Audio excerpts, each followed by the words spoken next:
leituras interessantes hoje, mas tem o seu porquê de estar aqui, né?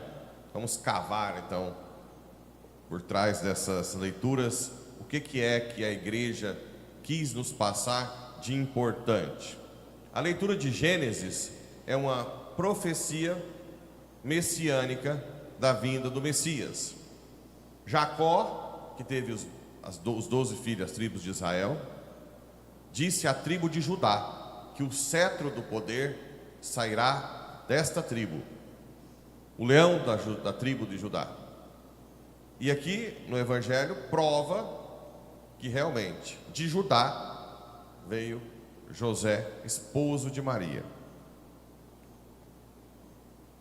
Não é uma questão cultural. As feministas falam que é machismo, mas a descendência que os judeus tinham era a masculina, né, para chegar em José. E depois nós vamos ver alguns pormenores aqui. Ora, o que nós já podemos concluir? Que a onipotência divina, a onisciência, é algo tão grande, que apesar de nós, do nosso livre-arbítrio, da nossa miséria, nós pisarmos na bola, apesar de tudo, existe um Senhor da história. Apesar de toda a rebeldia do povo, apesar de todas as traições, Deus guia a história. É impressionante. Ele guia a história. A partir do momento que nós abrimos o coração e deixamos Ele agir, por mais que nós sejamos miseráveis, por mais que o mundo seja contrário, Ele vai guiar a sua história e da sua família. Porque não é uma teoria, não existe nenhuma religião na história em que Deus entra na história e dá a cara para bater, como aqui. Não existe. Maomé é um profeta que aponta para lá. Buda nem Deus é um exemplo, né? Os outros deuses da Grécia são mitos que refletem a vida humana. Confúcio também é uma filosofia de vida, não é um Deus que entra na história.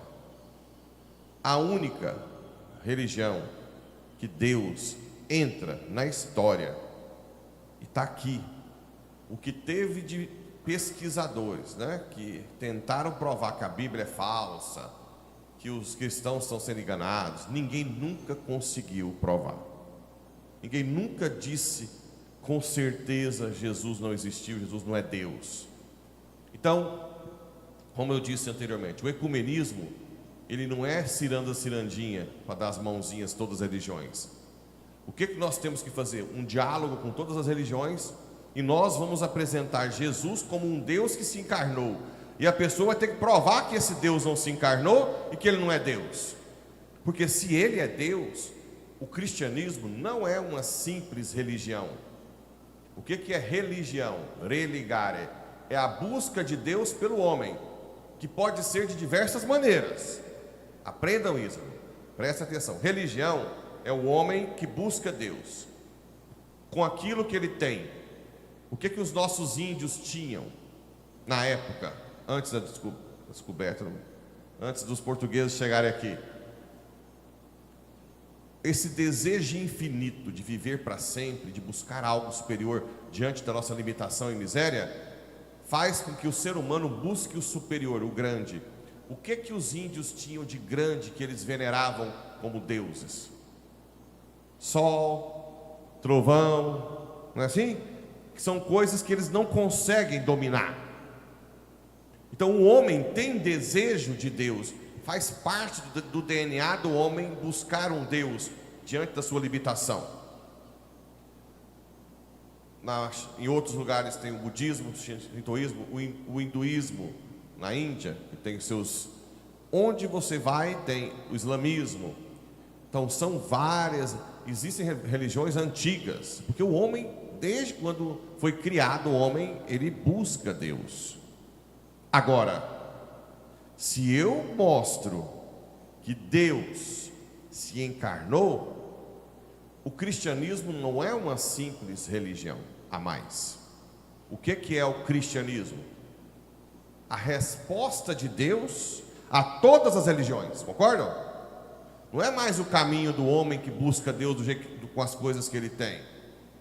É Deus que vem ao encontro do homem de todas as religiões.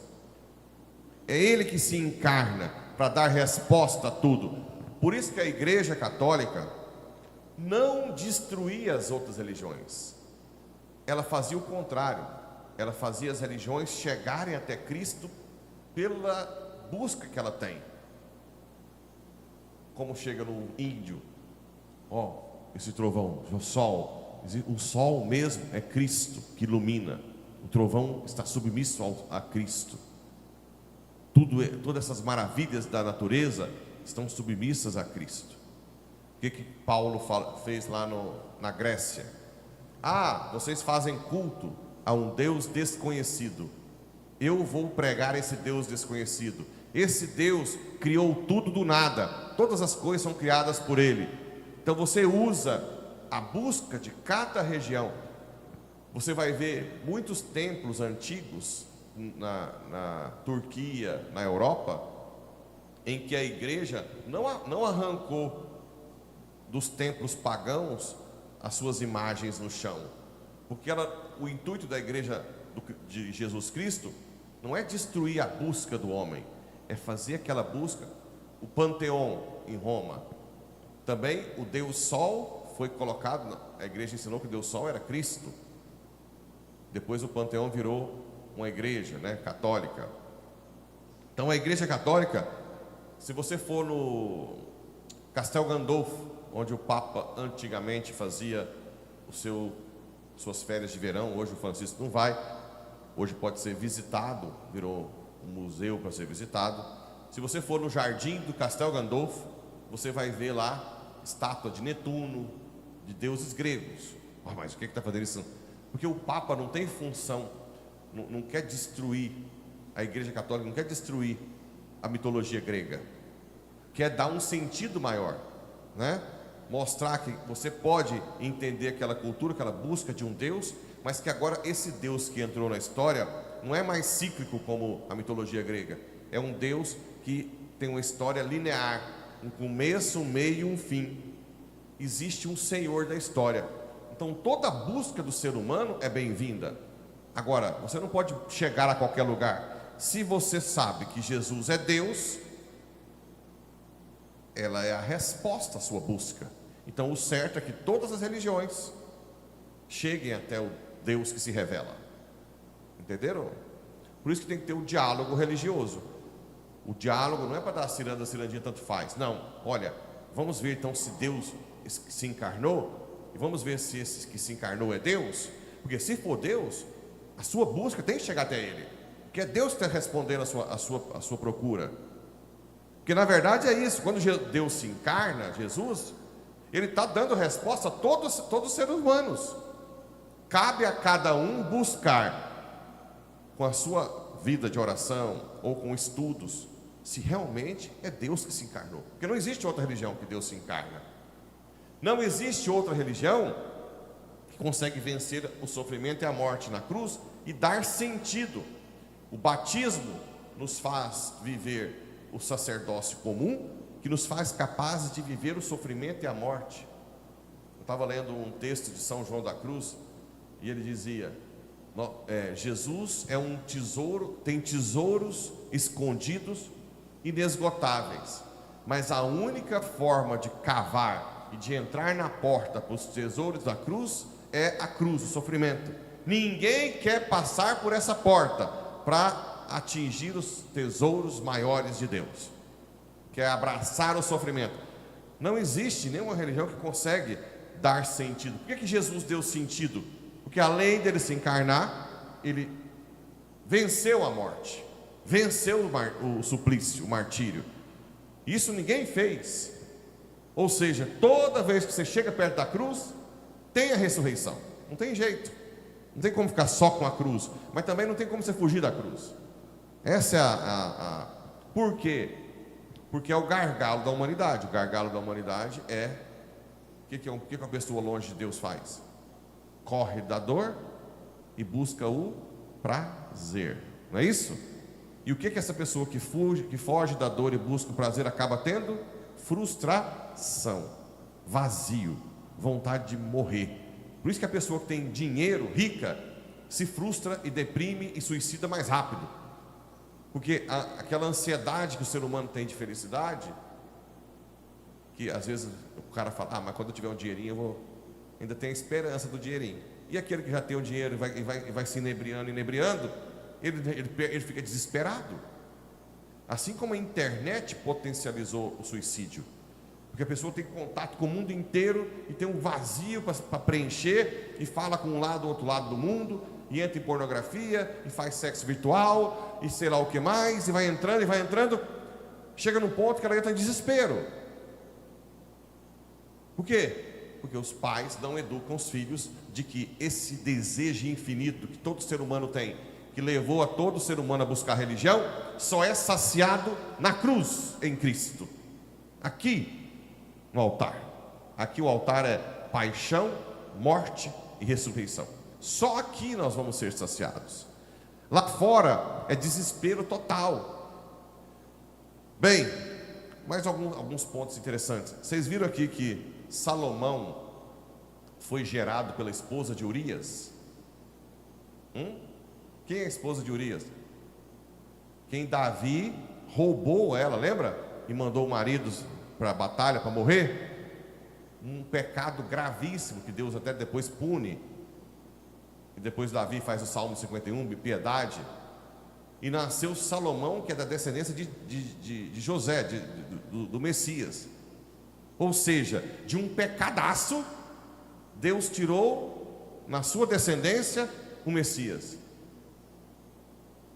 Ontem ou anteontem, alguém do Brasil aí me mandou uma mensagem assim: fulana nasceu de um pecado do pai de adultério. Quer dizer que fulana vai para o inferno, padre? Claro que não.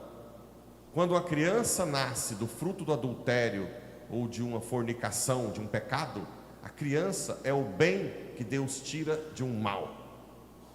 Por quê? Porque Deus tem esperança que essa criança um dia reze pelos pais, para que eles se convertam. Então Deus sempre tira um bem de um pecado grave. Assim como até Salomão é filho da esposa de Urias, que foi quem Davi fez um grande pecado.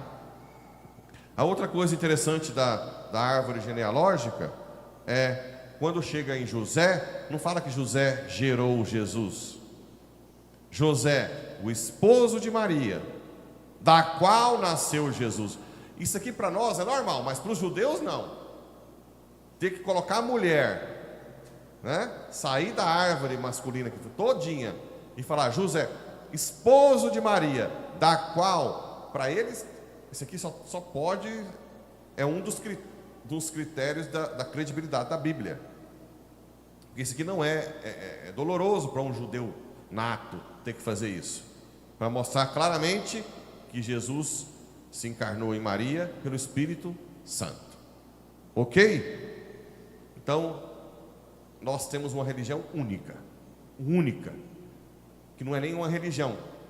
A nossa religião é a resposta de Deus a todas as religiões.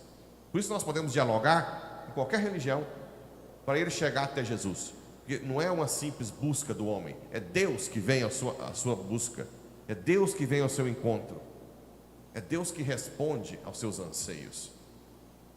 Certo? Então nós temos que aprofundar nossa fé e depois ter esse diálogo cada vez maior com todas as religiões e apontar: só existe um Deus que se encarnou, um Deus que entrou na história, só um Deus, esse, não existe outro. Por isso que a nossa fé é concreta. Essa é uma das explicações também porque que os padres da igreja dizem que nós podemos ter imagens, porque o próprio Deus se encarnou, quis um corpo humano. Por que nós não podemos fazer imagens, né, das coisas, desde que não seja de algo que seja idólatra, né, contra Deus, mas de pessoas que dão a vida por Deus? é bom e agradável que tenham imagens, porque o próprio Deus se encarnou. E assim por diante. Então, um texto tão, parece assim, que a gente fica perdido, mas é muito belo, porque é a única religião na história que uma mulher criatura gerou a humanidade de Deus, né? A única. Qual é o Deus que se submete a uma criatura? Quem? Não existe, só a nossa. Vamos até ela para chegar até Ele, todos os dias, no rosário, na adoração e na missa. Assim seja.